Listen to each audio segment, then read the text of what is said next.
resolver mais um problema de instalação de equipamento de cliente, né? Não é uma instalação minha, a instalação é relativamente bonita, porém ela tem 21 metros lineares de tubulação e tem aí aproximadamente 30 metros equivalentes de tubulação. Isso para quase que todas essas máquinas instaladas, tá? Nesse caso, eu estou trabalhando com esta máquina aqui de cima. A fabricante autoriza um limite máximo de 25 metros equivalentes. Então essa máquina está acima da tubulação equivalente dela.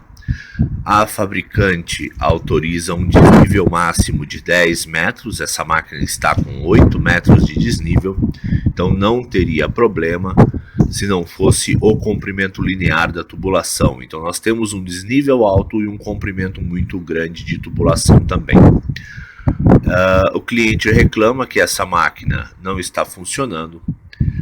A empresa instaladora, ela mandou um técnico.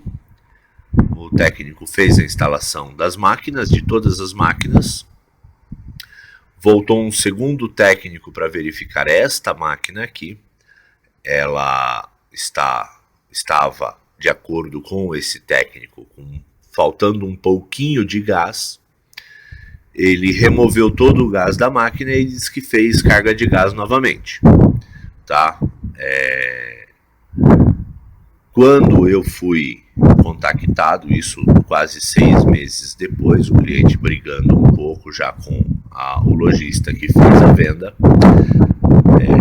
eu vim até o equipamento e o equipamento apresentava aí uma massa de gás baixa, equipamento 410, em funcionamento. Ele estava apresentando aí 45 PSI de pressão. Como o técnico que fez a carga de gás, ele não usou balança, não soube me precisar vários itens aí a respeito dessa carga de gás que ele fez, então nós estamos iniciando o teste de vazamento nessa máquina. Um teste de vazamento a 300 PSI de pressão, né? Esse teste de vazamento ele vai durar pelo menos 1 hora. As conexões da unidade condensadora já foram testadas, elas não têm vazamento. Testamos também as conexões de mangueira e conexões de manômetro. Por haver uma parte da tubulação embutida, por haver uma parte de tubulação muito longa, a unidade evaporadora ela está embutida, está num local de difícil acesso, nós estamos primando aí pelo teste de vazamento por pressão e não primando pela abertura da unidade evaporadora para o teste de vazamento nela em loco. Porém, caso a pressão venha a cair, né, durante essa 1 hora, caso exista uma queda de pressão, essa evaporadora também deverá ser acessada. Quando eu terminar o teste de vazamento aqui, eu retorno o vídeo para indicar o que aconteceu e qual foi o nosso diagnóstico.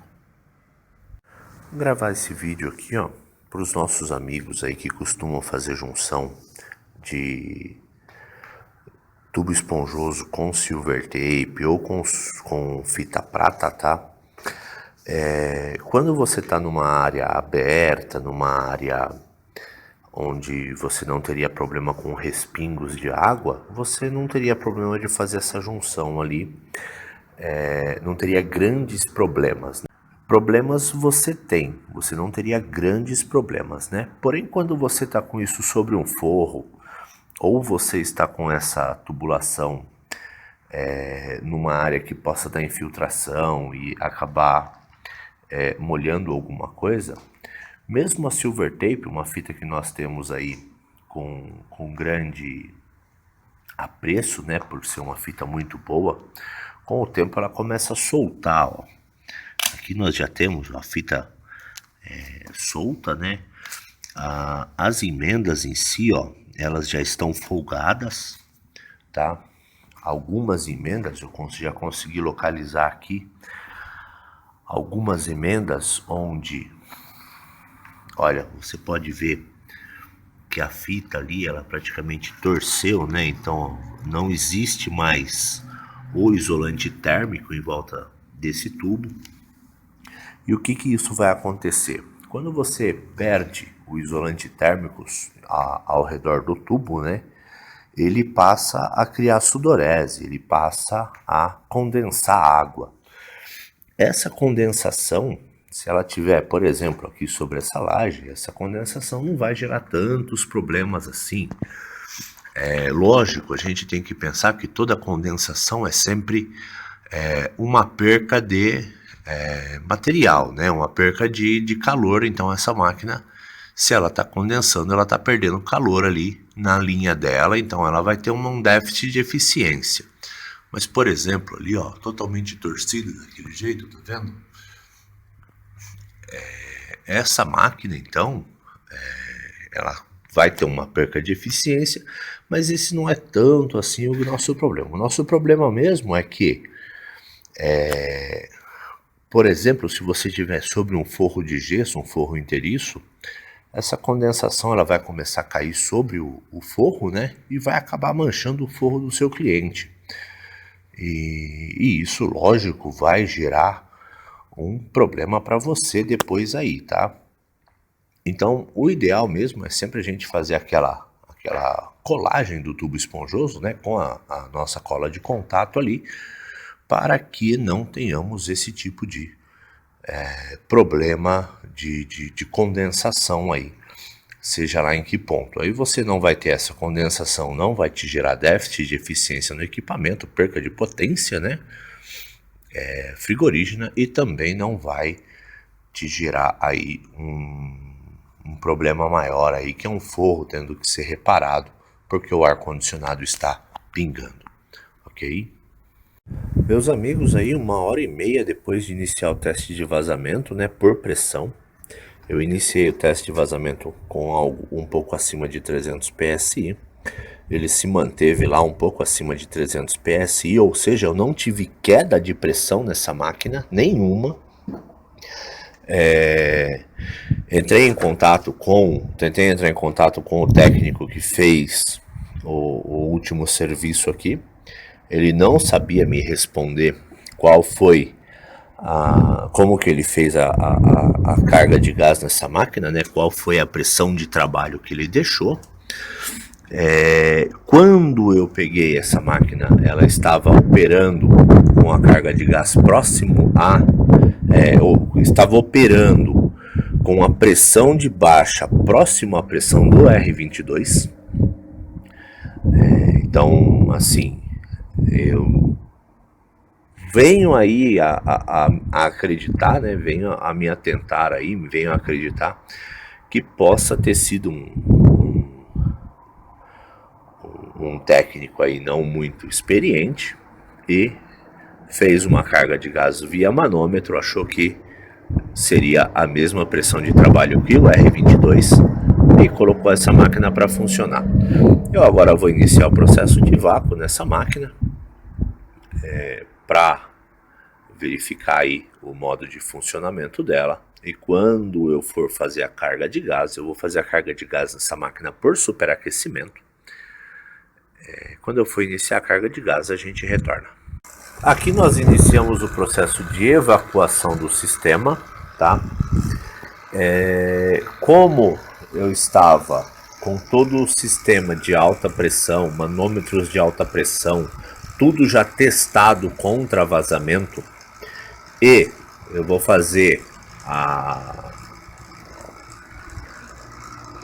carga de gás pelo superaquecimento, mas contar no 410 de 10 em 10 aí não é tanto problema assim. até porque essa máquina ela pede um superaquecimento entre 3 e 15, é uma faixa bem extensa, né? Então algum errinho aí é tolerável. Eu estou fazendo o vácuo deste equipamento via manômetro de alta. É lógico, se eu tivesse executado o teste no manômetro de baixa, eu poderia também fazer o vácuo pelo manômetro de baixa, o que normalmente é executado, né? Mas por questão de tempo mesmo, né? Eu preferi manter o teste que eu já tinha, ou seja, todas as conexões de manômetro, conexões de mangueira, tudo testado, e fazer o meu vácuo no equipamento aí pelo manômetro de alta. Tenho anexado a minha bomba, um vacuômetro, tá? Então vocês podem ver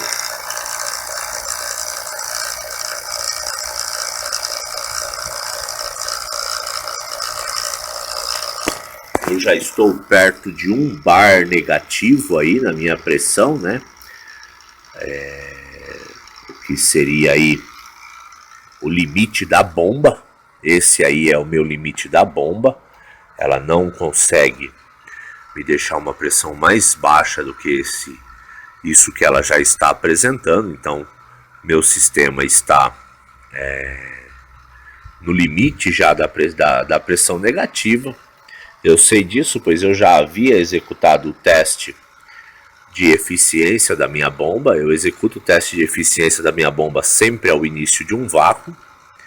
Então eu sei que o vácuo já chegou ao limite da bomba agora.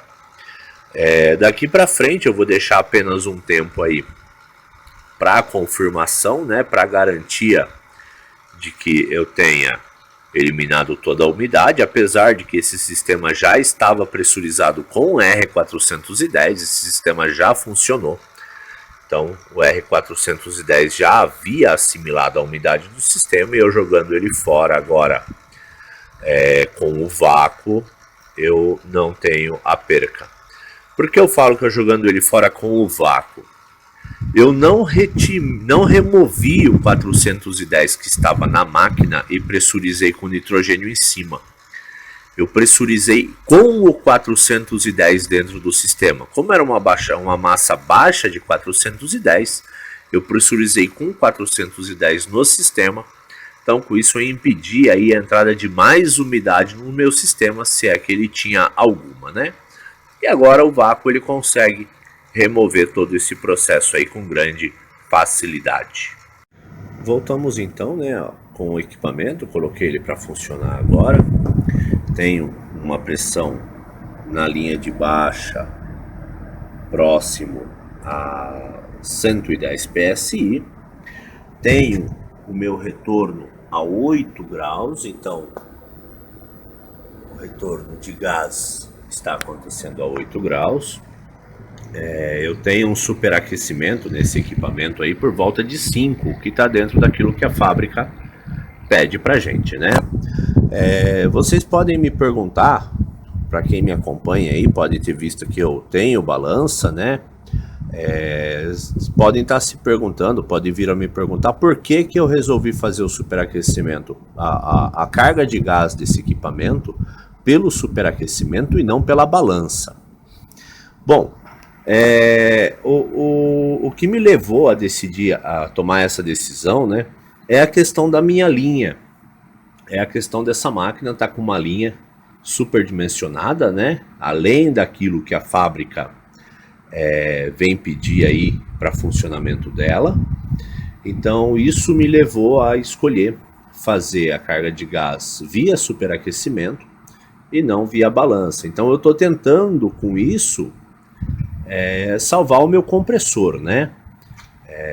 Estou tentando ter certeza aí de que o compressor está sendo refrigerado. Então o intuito aí é dar uma sobrevida a esse compressor que já está sendo judiado por estar com um excesso de linha, né? Eu vou acompanhar essa máquina por mais um tempo aqui ainda. Ela está rodando a cerca de 15 minutos. Eu vou acompanhar ela por mais uns 25 minutos, meia hora aí. E depois eu venho a entregar ela para o cliente em funcionamento, né? Aqui um erro comum de instalação. Esta máquina, ela está de frente a uma parede, tá? Então o ar frio tende a se chocar contra essa parede e voltar para o equipamento. Está instalado no canto sobre a porta, você tem toda uma extensão, então a distribuição de ar dessa máquina está bem comprometida, tá? Essa máquina que eu estava trabalhando, que o cliente estava reclamando, então a distribuição de ar dela está muito comprometida devido a esse obstáculo que ela tem na frente dela e essa posição no canto do ambiente. Mesmo assim, o ambiente, após 20 minutos de trabalho, se encontra entre 15 e 16 graus, ou seja, o ambiente está sendo refrigerado, tá? O equipamento está fazendo um insuflamento. Nós podemos ver lá com uma temperatura muito baixa, tá? 4, 3 graus. Eu gosto de utilizar o termômetro de contato, pois ele me dá uma precisão maior do que o termômetro laser e ele me dá uma temperatura do ar, né, e não do ponto. Então, nós temos aí esse equipamento funcionando de acordo, né, funcionando da maneira que nós gostaríamos que ele funcionasse, sendo liberado para o cliente para utilização, ok? Um outro ponto que eu quero mostrar para vocês aí, espero que fique claro, tem muitos amigos aí que preferem usar a Silver Tape, né, ou similares, a Tech Tape, Tech Bond, não sei qual é a marca que vocês usam, ao invés de usar aquela fita de PVC que a gente tem para acabamento na linha de ar-condicionado, tá? A fita de PVC, ela não atua só como acabamento, ela atua como proteção também ao tubo esponjoso. Então, ó, aqui nós temos o Silver Tape, onde ele já foi degradado, né? Então, você tem o Silver Tape já solto, tá vendo? Ele já não existe mais praticamente, ficou só aquela malha dele. E acima nós temos, na mesma tubulação, ou seja, instalado ao mesmo tempo, nós temos a fita de PVC ainda resistindo aqui, né? Então, para a questão de proteção mecânica, proteção ao tubo esponjoso nosso, né, nosso isolante térmico, é muito mais válido a fita de PVC, tá? Em relação ao Silver Tape. Lógico, aqui o Silver Tape foi usado para fechar a ponta do PVC aqui, ó. Então ele foi usado só como um elemento para manter o PVC fixo no lugar, né? Não é ele sendo usado para a vedação. Mas dá para a gente ver aí a relação entre um e outro. O Silver Tape é bem mais caro, né? Ele tem um custo bem mais elevado em relação à nossa fita de PVC. E para a função ele não é tão ele não tem a mesma durabilidade. Então, para aqueles que ainda tinham alguma dúvida, para aqueles que têm alguma dúvida em vou usar o Silver Tape ou vou usar a fita de PVC, a fita de PVC ela se mostrou aqui bem mais vantajosa e bem mais durável em relação ao nosso querido Silver Tape, tá? Isso aí é só um adendo que eu queria mostrar, onde eu vi essa na mesma tubulação, né, tendo ambos a mesma vida, uma facilidade aí de fazer essa demonstração. Bom, amigos, onde que eu acabei aqui localizando algum vazamento, tá? Localizei vazamento na Schneider, tá? Então a Schneider estava com vazamento. Essa tampinha ela não estava bem apertada, então era um ponto de vazamento aí. E essas duas tampinhas também não estavam bem apertadas, tá? E é ponto que o registro aqui, a maioria das vezes, o nosso registro lhe dá uma pequena fuga, o que com o tempo a máquina vai perder gás, tá? Então, essas duas tampas não estavam bem apertadas, nós localizamos um vazamento aqui, corrigido com o aperto delas, tá? Elas são preparadas para que você aperte elas e elas estanquem o vazamento. Mesma coisa a tampinha da válvula Schrader. Ela é preparada para que você dê aperto e ela estanque o vazamento. No 410, vocês podem perceber que a tampa ela não vem com borrachinha, ela é fundo cônico, tá? É que aperto é vedação por esmagamento mesmo, igual o cano de cobre quando fazemos uma flange. Então, se atentem para esses pontos quando nós formos fazer uma instalação aí, de deixar eles apertados. Muitas vezes nós temos que voltar aí, fazer um retorno, né? Teste de vazamento, carga de gás na máquina, por coisa que digamos assim, deveria ser praxe nosso, né? Deixar sempre bem apertado, bem vedado.